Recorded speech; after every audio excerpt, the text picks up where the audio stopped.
Bonjour, bonsoir, bienvenue sur la chaîne du Sorcereur. Je crois qu'aujourd'hui ce sera mon deuxième sujet sur Björk. J'avais déjà fait un sujet sur elle il y a de cela quelques semaines, ou il y a une semaine, je ne sais plus. Vous pouvez le voir, le lien en description là. Ce sujet je l'avais fait déjà là.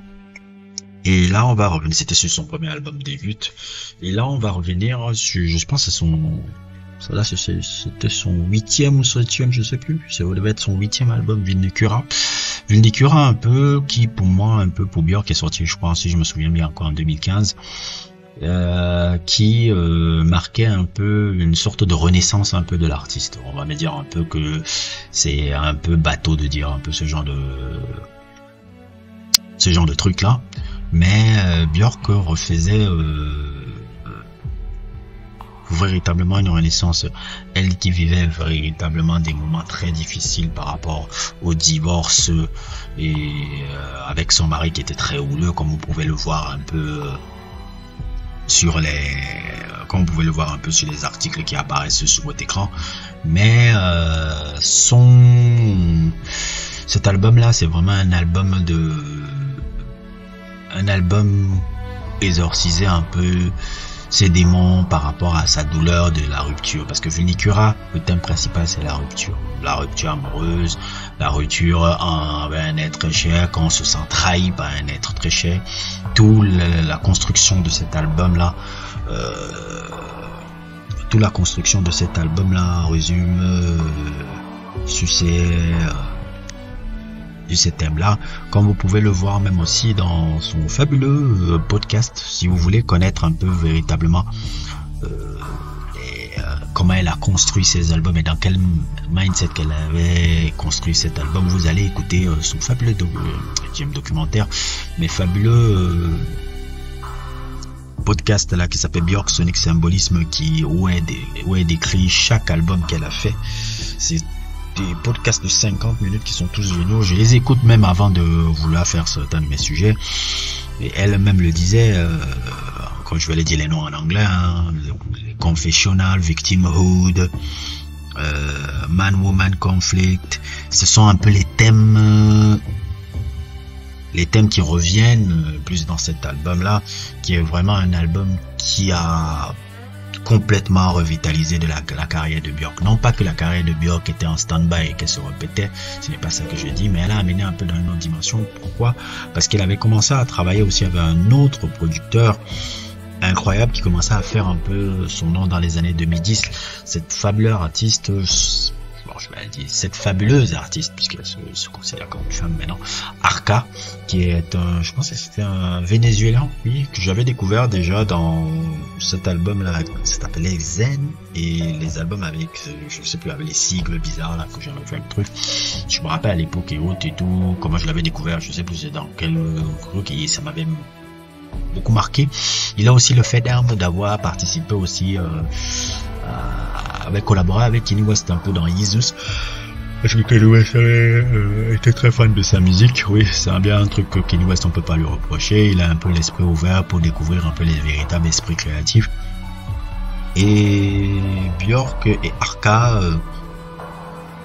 ont réussi à se rencontrer. Si je me souviens bien encore, c'était même encore où ils s'étaient rencontrés encore, Vindicura. Je crois qu'ils s'étaient rencontrés, je pense, si je me trompe pas, ils s'étaient rencontrés c'était encore où? À une after party, je crois, à l'after party de Biophilia, l'album qui était sorti avant Vindicura. Et de cet album-là, rencontre là, il y a une alchimie entre les deux. Ils ont commencé à travailler tous les deux un peu ensemble sur ce projet qui était Vindicura, qui est vraiment, je pense, bon, tous les albums de Björk est personnel, mais celui-là il était vraiment très personnel parce que comme il a été conçu un peu dans la douleur, c'est ça qui résume un peu beaucoup plus cet album. Cet album a été conçu dans la douleur, cet album a été conçu dans la tristesse, cet album a été conçu dans des moments un peu de forte colère par rapport à justement un peu sa haine, la haine qu'elle portait peut-être pour son ex-compagnon Matthew Barney un peu, tout. Et tu peux le ressentir dans cet album-là, parce que cet album-là passe par tous ces sentiments-là. Vulnicura, c'est vraiment l'album de la renaissance. C'est vraiment l'album de la renaissance de Björk, parce que Arca, les productions d'Arca, je pense que c'est pas seulement Arca qui produisait, mais je pense que c'est lui qui a produit la grande majorité de l'album. Il y avait aussi, comment il s'appelle, Axon Cloak aussi. Le mec aussi de Axon, c'est Axon quoi là? Axon Cloak, qui était aussi, qui participait aussi à la production de l'album là. Ça a été magnifique. C'est un album qui m'a marqué encore comme jamais, comme toute la discographie de Björk, mais elle m'a marqué comme jamais par rapport à la... C'est-à-dire, elle a une résurrection à travailler avec Arca. Arca l'a amené encore dans d'autres sphères, dans d'autres directions et dans d'autres directions qu'elle n'avait pas encore exploitées. Et je pense que les deux se sont apportés, parce que c'est à partir de sa collaboration avec Björk que Arca a commencé beaucoup plus dans ses projets solo à s'exprimer dans sa voix, parce que d'habitude avant il faisait beaucoup de productions, de géniales productions, mais il ne chantait pas énormément et elle ne chantait pas énormément. Maintenant, depuis les collaborations avec Björk, elle s'est beaucoup plus affirmée, elle a beaucoup plus affirmé son identité, et en plus elle n'hésite pas à poser sa voix maintenant sur les belles productions qu'elle fait. Il y a eu une sorte d'échange là et tout. Ça n'a pas été le seul travail en commun.